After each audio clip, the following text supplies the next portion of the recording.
রাধে রাধে। পুরো ব্লাউজ বানানো তো হয়ে গেছে। এবারে ব্লাউজের যে হুক পট্টি, গলার পট্টি এবং কোমর পট্টি বসানোর কাজ রয়েছে সেগুলো আমি এক এক করে কমপ্লিট করে নিচ্ছি। এখানে গলার পট্টি দিয়ে দিলাম আর এখানে ডবল ফোল্ড করে আমি লাইলিনটা বসিয়ে তার উপর থেকে ছোট ছোট কাটিং করে দিলাম। তারপর চাপ সেলাই দিয়ে লাইলিনটাকে মানে গলার পট্টিটাকে ভেতরের দিকে ঘুরিয়ে সুন্দর করে সেলাই করে নিলাম। গলার পট্টি বসানোর কাজ কমপ্লিট। এবারে হুক পট্টি বসাই।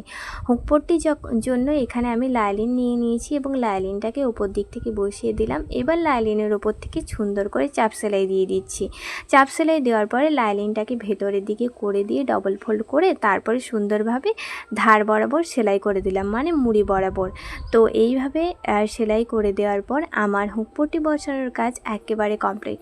এবারে চলো আমি কোমর পট্টি বসাবো। কোমর পট্টির জন্য আমি লাইলিনটা কেটে নিয়েছি মাপ করে। তো এরপরে চাপ সেলাই দিয়ে দেব। প্রথমে একটা সেলাই দিলাম, তারপর চাপ সেলাই, তারপরে এটাকে ভেতরের দিকে ঘুরিয়ে ডবল ফোল্ড করে সুন্দরভাবে সেলাই করে দিলেই আমার কোমর পট্টি বসানোর কাজ একেবারে কমপ্লিট। আর ব্লাউজের সম্পূর্ণ রূপটা আমি পরের ব্লগে দেখাচ্ছি। রাধে রাধে।